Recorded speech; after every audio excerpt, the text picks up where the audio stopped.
प्रियंका, तू यहाँ बैठे बैठे क्या कर रही है?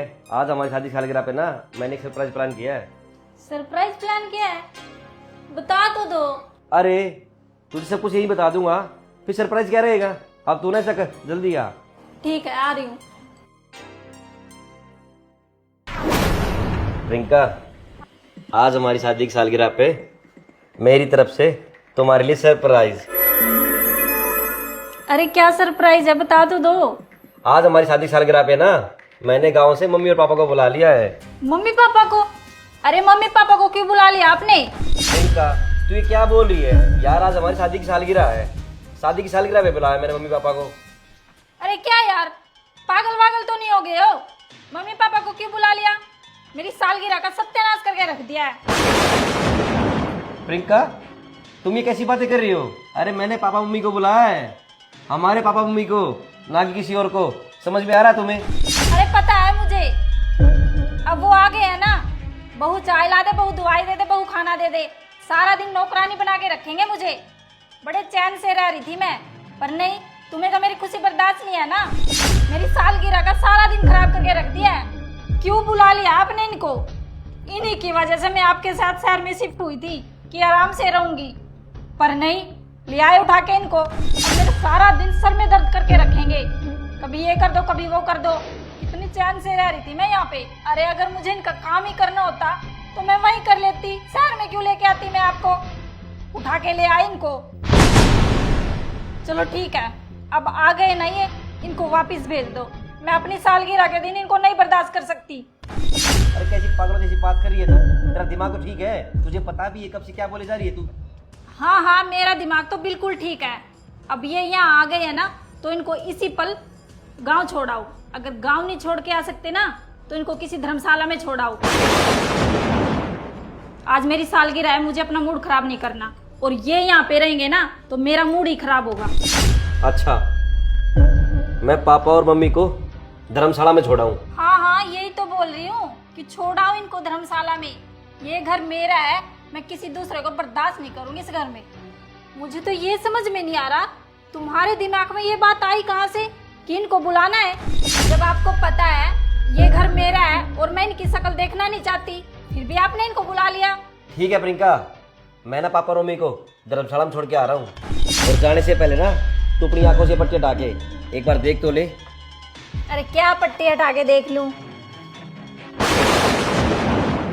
मम्मी पापा, आपने बताया नहीं कि मेरे मम्मी पापा आने वाले हैं। मेरे मम्मी पापा? ये क्या होता तेरे मेरे पापा?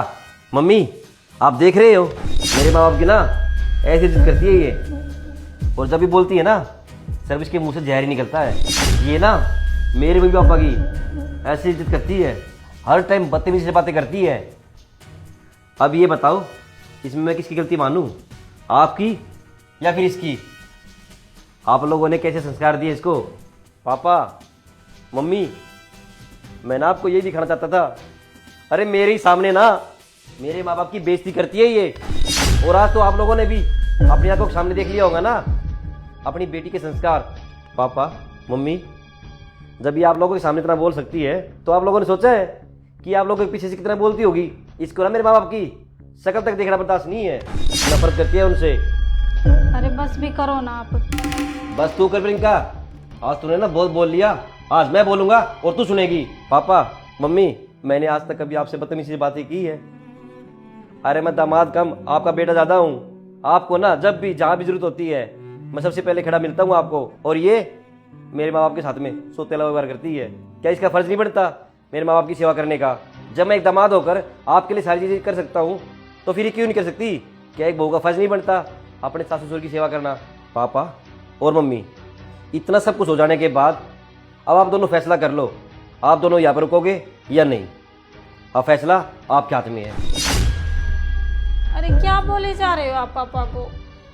पापा मम्मी, ऐसा कुछ भी नहीं है। खबरदार, अगर आज के बाद तूने मुझे पापा बोला तो आज से तेरा पापा तेरे लिए मर चुका है।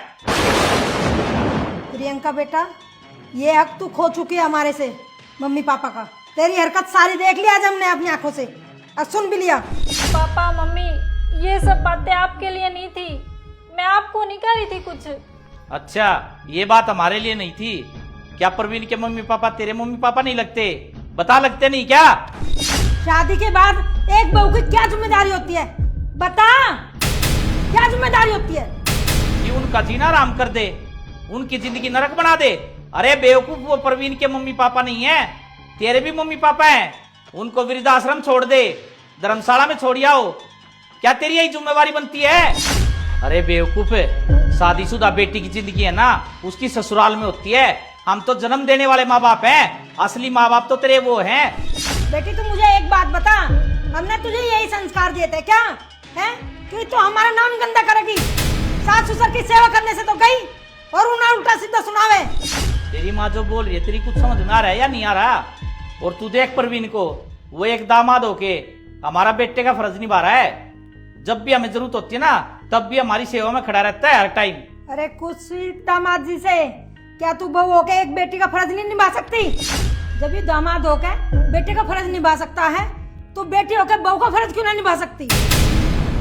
और एक बात बता, तू अभी तेरी शादी को 2 साल नहीं हुए, अभी से तू इस घर की मालकिन बन गई। कौन आएगा कौन जाएगा तेरे से पूछ के रहेगा क्या? पहले है ना इसके माँ बाप को अपना, उनकी सेवा कर, तब इस घर के बारे में सोचना। अभी से तेरा कोई हक नहीं है इस घर की मालकिन बनने का। आज तक मैं अपने ससुराल में इतने दिन हो गए मुझे रहते, आज तक मालकिन बनने के सपने भी ना देखे, और तू 2 साल में मालकिन बन गई। अपने बाप से बूझ। और बेटा एक बात बताऊं, जिस घर में अगर औरत की चलती है ना, वो घर कभी बस नहीं सकता। हमेशा अपने आदमी की कदर करे, उसके माँ बाप की कदर करे, तभी उस घर में लक्ष्मी आएगी और वो घर तभी बसेगा। एक औरत ही है ना उस घर को स्वर्ग बना सकती है, और एक औरत अगर चाहे तो उसी को नरक बना देती है, जैसे कि तू बना रही है इस घर को नरक। एक बात सुन बेटा, जो तेने अपने सास ससुर की सेवा ना करी ना, आज के बाद माई के माने का तेरा कोई हक नहीं है। और अगर तूने माई के माने की सोच भी ली तो तेरी टांगे तोड़ दूंगा। पापा, मम्मी, प्लीज मुझे माफ कर दो, मुझसे बहुत बड़ी गलती हो गई पापा। ये गलती नहीं है, बहुत बड़ा गुनाह किया है तूने, और माफी हमसे मत मांगे। माफी मांगनी है तो प्रवीण के माँ बाप से मांग, और प्रवीण से मांग। जिसकी तूने आत्मा दुखा रखी है ना, और जिसका दिल दुखाया है, उससे माफी मांग। हमसे माफी मांगने की कोई जरूरत नहीं है। चलो यहाँ से। पापा मम्मी, आज ना हमारी शादी की सालगिरह है, तो मैं ये चाहता हूँ कि आप ना 2-3 दिन यहीं पे रुको। प्रवीण बेटा, अब रुकने को रह ही क्या गए यहाँ पे? हमारी बेटी ने हमें कहीं का नहीं छोड़ा, और हम तो तुमसे है ना आज आखिरी बार हाथ जोड़ के माफी मांगते हैं। और रुकेंगे भी तो सिर्फ एक शर्त पे, तुम्हारे मम्मी पापा आ जाएंगे, वो इसे माफ करेंगे तो हमारा रुकने का अधिकार है। उससे पहले हमारा कोई अधिकार नहीं बनता यहाँ रुकने का।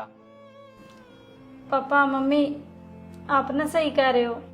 सुनो जी, मेरी गलती ना माफी मांगने के काबिल तो है नहीं, पर फिर भी ना मैं मम्मी पापा से माफी मांग लूंगी और वो मुझे माफ कर देंगे।